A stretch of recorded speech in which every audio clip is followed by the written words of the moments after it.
Hey everybody, I think this question was brought on because I saw a few articles out there with a similar title. Will soaring yields threaten stock market performance? People are very worried about the stock market performance in the near term. So we need to talk realistically. Look, I could go into all these crazy economic details of why borrowing money is so much more expensive and why that pushes the economy down and makes a lot of things struggle. There's lots that we could talk about on this, but you know me, I like to be a lot more practical. I like to use just basic understanding of human nature and investing and practical situations. And so I look at this from a very basic point of view and help people understand that it's been over 20 years since we've seen interest rates like this. I mean, let's just leave it as it is. For those of you that were investing money back in the 80s, you remember bonds and interest rates of double digits and being able to invest your money. And the smartest thing you could have done back then was throw everything into the longest term 30-year treasuries you could find, because the reality is we're never going to see those interest rates again in our lifetime. Right? And that's come true. It's been quite a long time that we've had floundering around 0 to 3% type interest rates. And so we're looking at 20 years of that, and trying to push out of that is so painful. That's why we have a lot of economic issues. We have a real estate market that's beginning to really show the signs of faltering. You know, it's a bit frozen. The commercial real estate market's the same way. We got a lot of issues in the banking system with these higher interest rates, and not to mention our national debt. Holy cow, that's all out there in treasuries, people. That's what this is. So these treasuries have to pay more, which means it's sucking more of our taxpayer dollars out to pay the bills on those things. So print away. It makes it harder for us to pay these bills when we have higher interest rates. But let's look at it how it applies to us normal people, right? So first thing I want to do is look at, okay, what I call the modern stock market. And yes, this does include dividends. This is the S&P 500 from 2000, turn of the century, essentially right about when we digitized the markets, when we could hit a button and sell everything and buy, and we had apps on our phones and whatever else, you know. So I call that the modern stock market. You look at this whole run and you say, well, you know, I mean, look, we got 4, 5, 6 years down. One of them was really only 4%. It was a bit of a floundering year, if anything. But the reality is all of these years, 22 years, and we only have 6 bad years in here. The rest of them are pretty darn good, right? So we built our wealth doing this. We put $1 million in this example. Yeah, it went down with 9/11, but look how it grew. We faltered in 2008. And ultimately, we got $4 million out of this. That's pretty fantastic. We quadrupled our money. That's fantastic. That's a compound rate of 6.25%. So when we look at this, you know, we know building wealth in the stock market is what we should be doing. And I have a lot of classes talking about this, the actual math behind dollar cost averaging and how we can actually build our wealth. But the reality is not everybody's in wealth building mode, right? Some people are conservative. Some people are this, some people are that. Not everybody is Warren Buffett, right? Not everybody is a 20-year-old knocking it off the planet, saving in their 401ks and all that type of stuff. Everybody's different. And now we wake up and we realize, okay, well, wait a second. That's a compound average of 6.25. Well, the best fixed rate I see out there right now, again, they change every day. The best compound fixed interest rate I see out there right now is 6.15%. You can actually lock in and earn 6.15% compound daily.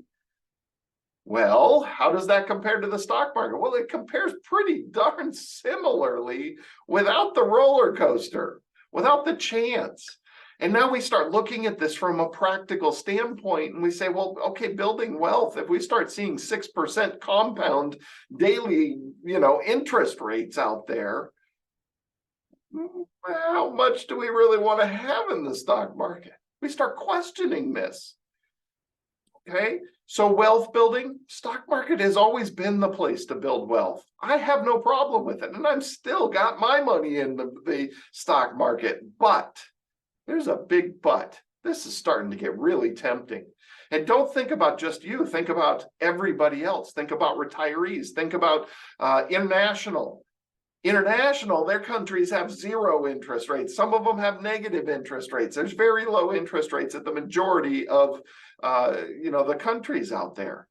And they can come buy treasuries. Holy cow, we can buy anything we want out there. Why would I put it in the stock market when I can get a guaranteed 6%? That's pretty fantastic. Pretty comparable. Okay, this is your building wealth phase of your life. Now, for those of you that are retired, and hopefully you've learned this by now, and if you haven't, keep watching videos, keep learning, because it's so important to understand that the wealth building phase of your life is completely different than the distribution phase of your life. You head into retirement, and we have to look at this differently. Distribution is a different animal. We look at the same $1 million, but now we add withdrawals.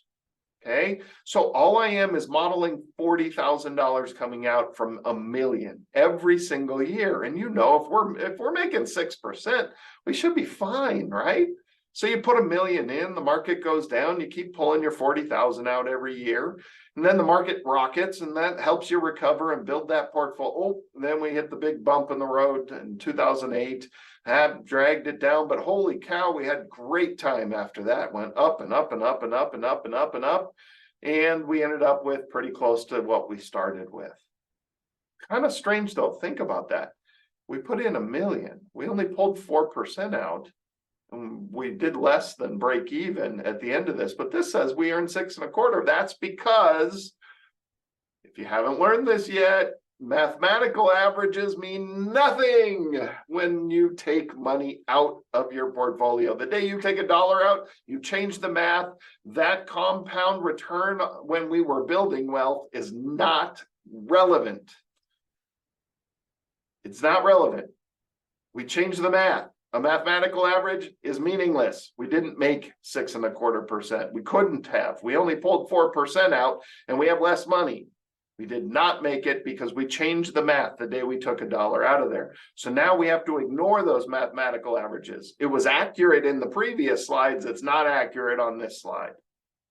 So now we look at earning 6.15. Such a difference. Averaging versus earning. Averaging is irrelevant. Earning is real.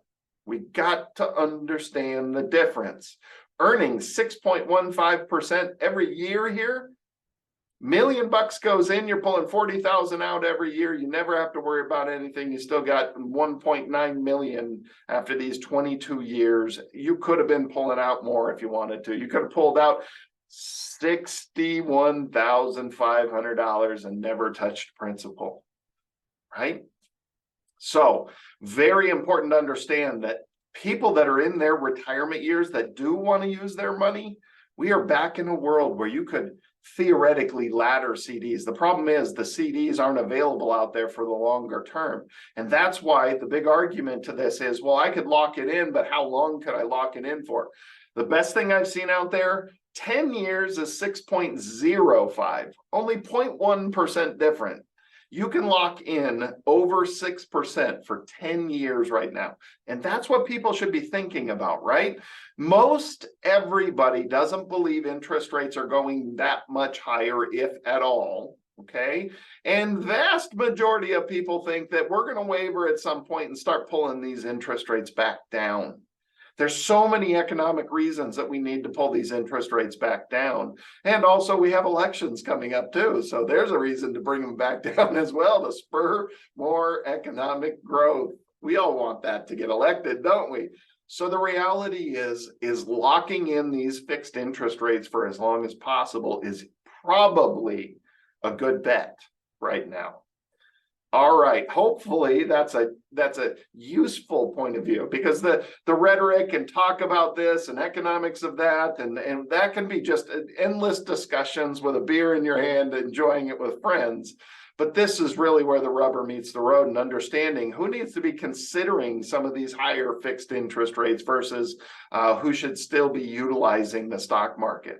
We should be locking in some of these higher interest rates. Most portfolios, certainly as you're heading towards retirement, you should have at least some safe investments. So again, the best thing out there, you can get, 5 and 7 years at 6.15 fixed. You can get 10 years at 6.05. You're still going to have 10% access to your money, so you can actually utilize this, pull this money out and enjoy it and spend it. It's a very useful investing strategy for most people, especially when you compare it to things like bonds or, God forbid, bond funds. Don't use those. You got to be careful of those. Those are more speculative in thinking interest rates are imminently going to fall and then you can profit from that. So that's going to be more of a speculative investment than a solid, safe investment. This is more of a safe investment than those bonds these days. All right, everybody, hopefully that was useful. Have conversations, share it with friends. Tell me what you think in the comments below. And give us a call, shoot us an email if I can help in any way. I'm always happy to help with this stuff. We're keeping an eye on it. And I'm available live via Zoom nationwide. We do it all the time now. I spend most of my days making videos like this and talking to people on Zoom and helping out wherever I can. Thanks, everybody. See you next week.